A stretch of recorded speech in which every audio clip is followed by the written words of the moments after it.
तो आज के इस वीडियो में हिस्ट्री यानी इतिहास का 13वां भाग लेके आ रहे हैं और यह वीडियो आपके किसी भी वनडे एग्जाम के लिए बेहद महत्वपूर्ण होगी।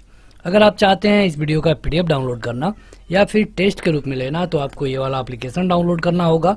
इस ऐप का लिंक इस वीडियो के डिस्क्रिप्शन में और पहले कमेंट बॉक्स में मिल जाएगा। इस वीडियो को लाइक करने के साथ चैनल को जरूर सब्सक्राइब करें, उसके बाद बेल आइकन दबाएं, उसमें ऑल सेलेक्ट करें इसी तरह की बेहतरीन वीडियो सबसे पहले पाने के लिए।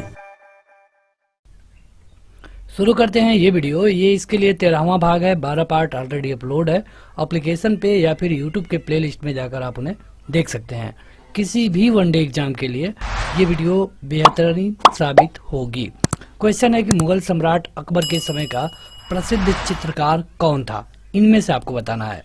आपके पास 2 सेकंड होगा प्रत्येक क्वेश्चन का उत्तर बताने के लिए। देखिए चित्रकार तो इसमें से कई हैं, जैसे कि अगर आप देखेंगे अबुल फजल या फिर दसवंत को, तो ये दोनों चित्रकार से थोड़ा बहुत रिलेट करते हैं, लेकिन पूछा गया है अकबर के समय। तो अकबर के समय अगर कोई चित्रकार के लिए प्रसिद्ध था तो ये था दसवंत। अगला है कि दिल्ली के लाल किले का निर्माण किसने करवाया था? जो दिल्ली में लाल किला आपको दिखता है, जहां से प्रधानमंत्री हर साल 15 अगस्त को भाषण देते हैं, तो उस लाल किले का निर्माण किसने करवाया था ये आपको बताना है। आपके ऑप्शन है अकबर, शाहजहां, जहांगीर या फिर नूरजहां। सही उत्तर है शाहजहां। अगर बात करें अकबर की, तो अकबर के बेटे का नाम था जहांगीर और जहांगीर के बाद कहीं जाकर आता है शाहजहां। जहांगीर की पत्नी का नाम नूरजहां था, जो कि एक विधवा थी। अगला है कि जहांगीर के दरबार में पक्षियों का सबसे बड़ा चित्रकार कौन था? पक्षियों का सबसे बड़ा चित्रकार कौन था? जहांगीर के टाइम पीरियड के बारे में तब तक हम आपको बता दें, ये रूल किया 1605 से लेकर के 1627 तक। इसके पिता का नाम था अकबर, जिसने रूल किया था 1556 से लेकर के 1605 तक। तो यहाँ पे जहांगीर के दरबार में जो पक्षियों का चित्रकार था ये था मंसूर। अगला है कि किस बादशाह के अंतर्गत मुगल सेना में सबसे अधिक हिंदू सेनापति थे? ये कौन बादशाह है जो कि अपने सेना में सबसे अधिक हिंदू सेनापति को रखा था? क्या यह औरंगजेब है, शेरशाह है, अकबर है या फिर शाहजहां? सही उत्तर है औरंगजेब। अगला है कि निम्न में से किसने मुगल काल में ऐतिहासिक विवरण लिखा?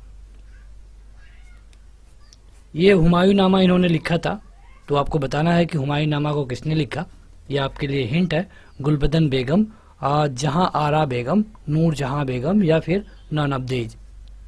सही उत्तर है गुलबदन बेगम। अगला है कि किस मुगल बादशाह को जिंदा पीर कहा जाता है? जिंदा पीर ये एक उपनाम है, जैसे सलीम है, इस तरह जिंदा पीर है, ये कई तरह के उपनाम है। तो जिंदा पीर कहा जाता है औरंगजेब को। औरंगजेब को। प्रसिद्ध संगीतज्ञ तानसेन का मकबरा कहाँ पर स्थित है? क्या यह आगरा में है, जयपुर में, झांसी में या फिर ग्वालियर में? सही उत्तर है ग्वालियर में। अगला है कि मुमताज महल का असली नाम क्या था? मुमताज महल मतलब कि जिनके नाम पे ताजमहल बनाया गया है उनका असली नाम पूछा गया है यहाँ पे। तो जब शाहजहां ने इनसे शादी किया तब इनका नाम मुमताज महल रखा गया। उसके पहले जो इनका नाम था ये था अर्जुमंद बानो बेगम। अर्जुमंद बानो बेगम। अगला है कि मुगल प्रशासन में जिले को किस नाम से जाना जाता था? सारे क्वेश्चन मुगल से ही हैं। ये अगर आप पूरी सीरीज कवर कर लेते हैं तो एक भी क्वेश्चन आपके इंडिया के किसी भी वनडे एग्जाम के लिए ऐसा नहीं है कि इससे बाहर कोई क्वेश्चन पूछा जाएगा। तो यहाँ पे देखिए मुगल प्रशासन में बात की गई है, तो जो जिला होता था इसको हम बोलते थे सरकार। अगला है कि अकबर के द्वारा बनाई गई कौन सी इमारत का नक्शा बौद्ध विहार की तरह है? कई चीजें देख करके हूबहू बनाने की कोशिश की गई, तो यहाँ पे अकबर द्वारा कौन सा बनवाया गया है जो देखने पर बौद्ध विहार की तरह लगता है? तो आपका समय खत्म। यह है पंचमहाल। अगला है कि वह सूफी संत कौन था जो यह मानता था कि भक्ति संगीत ईश्वर के निकट पहुंचने का मार्ग है? कौन है इसमें से? ये एक मुस्लिम गुरु थे, सूफी संत आप कह सकते हैं, और इनका नाम था मोहिउद्दीन चिश्ती। मोहिउद्दीन चिश्ती। अगला है कि जागीरदारी संकट सबसे पहले किस मुगल बादशाह के शासनकाल में उत्पन्न हुई? क्या यह बहादुर शाह जफर था, जहांगीर था, शाहजहां या फिर औरंगजेब? ये था औरंगजेब। अगला है कि सूफी सिलसिला मूलतः संबंधित है किससे? सूफी सिलसिला मूलतः किससे संबंधित है? मतलब हम सूफी कहते हैं तो इसका मतलब क्या है? ये कैसे गुरु हैं? क्या ये हिंदू गुरु हैं, बौद्ध के हैं, इस्लाम के हैं या फिर सिख के हैं? अभी पिछले वाले क्वेश्चन में आपने देखा था, सही उत्तर होगा इस्लाम। अगला है कि इस्लाम रहस्यवादी आंदोलन को कहा जाता है। इस्लाम रहस्यवादी आंदोलन को कहा जाता है, तो इनमें से किसको? क्या ये दीन इलाही है, सूफी आंदोलन है, तौहीद ए इलाही है या फिर नानाबदीज? यह है सूफी आंदोलन। अगला क्वेश्चन है कि साइमन कमीशन का भारत आगमन किस वर्ष हुआ? देखिए, जब ये साइमन कमीशन आया उस समय लगभग भारत आज़ाद होने की स्थिति में था, क्योंकि अंग्रेज धीरे धीरे कहीं न कहीं भारत को आज़ाद करने की मूड में थे। हालांकि वो भी आज़ाद नहीं कर रहे थे। अब यहाँ पे उससे पहले क्या होता है कि 1909 और 1919 में जो भी रिफॉर्म आए उसमें दिखाया गया कि हम भारतीयों के लिए काम कर रहे हैं। लेकिन जब 1927-28 में साइमन कमीशन भारत आया तो इसमें जो सारे मेंबर थे, जो भी इसमें मेंबर आए, सारे के सारे अंग्रेज थे और इसी का पुरजोर तरीके से विरोध किया गया। आपको ईयर याद रखना है, तो 1928।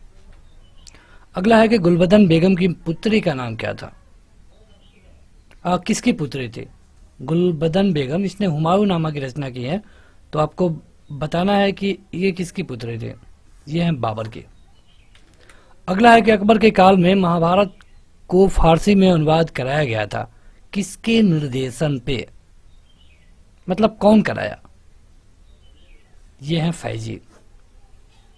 अगला क्वेश्चन कि भारतीय कम्युनिस्ट पार्टी का अस्तित्व किस वर्ष में आया? कम्युनिस्ट पार्टी भारत में कब बनी? ये बनी सन 1921 में। अगला है कि दिल्ली के प्रसिद्ध जामा मस्जिद का निर्माण किसने कराया? जो जामा मस्जिद है, देखिए आज जो क्वेश्चन कुछ एक्स्ट्रा फैक्ट बताने लायक नहीं है, सारे डायरेक्ट क्वेश्चन है, तो आपको उत्तर भी डायरेक्ट पता होना चाहिए। जामा मस्जिद के बारे में पूछा गया है। जो दिल्ली का जामा मस्जिद है, जो कि दिल्ली का एक, दिल्ली ही नहीं पूरे देश का एक प्रसिद्ध मस्जिद है, तो इसका निर्माण कराया गया था शाहजहां के द्वारा। अगला है कि मुगलों ने नौरोज का त्यौहार लिया था किससे? नौरोज का त्यौहार मुगल अपना लिए थे, लेकिन ये उससे पहले किसके द्वारा मनाया जाता था, ये पूछा गया है। पारसी, तुर्की, मंगोल या फिर यहूदी? सही उत्तर है पारसी। अगला है कि पिट्रा ड्यूरा का आरंभ किसने किया? पिट्रा ड्यूरा का आरंभ किसने किया? जहांगीर, औरंगजेब, शाहजहां या फिर इनमें से कोई नहीं? सही उत्तर है जहांगीर। जहांगीर ने शुरू किया था। अगला है कि धर्मत का युद्ध इनमें से किनके बीच लड़ा गया? धर्मत का युद्ध, देखिए जब बात आती है औरंगजेब के टाइम पीरियड की, तो वहाँ पे औरंगजेब का अपने भाई से युद्ध हुआ और उसका जो भाई था उसका नाम था दारा शिकोह, और ये कहा गया धर्मत का युद्ध। अगला है कि किस युद्ध को जीतने के बाद शेर शाह ने दिल्ली में द्वितीय अफगान राज्य की स्थापना की? किस राज्य को जीतने के बाद? यह है बिलग्राम। कब हुआ? तो बिलग्राम और चौसा ये दोनों हुए हैं 1539 1540। अगला है कि शेर शाह के बचपन का क्या नाम था? काफ़ी महत्वपूर्ण क्वेश्चन है, बहुत बार पूछा गया है। शेर शाह के बचपन का नाम था फरीद खान, और कहा जाता है कि बचपन में इसने अपने मालिक को बचाने के लिए एक शेर की हत्या कर दी, तब से इनका नाम शेर शाह रख दिया गया। ये सूरी राजवंश से आते हैं और ये रिलेट करते हैं अफगान से। तो बस आज के इस वीडियो में इतना ही। वीडियो को जरूर लाइक करें, कमेंट करके बताएं कि आपको ये वीडियो कैसी लगी। पीडीएफ के लिए आप इस एप्लीकेशन को डाउनलोड कर सकते हैं, लिंक इस वीडियो के डिस्क्रिप्शन में और पहले कमेंट बॉक्स में मिल जाएगा। आज के इस वीडियो में इतना ही। Thank you.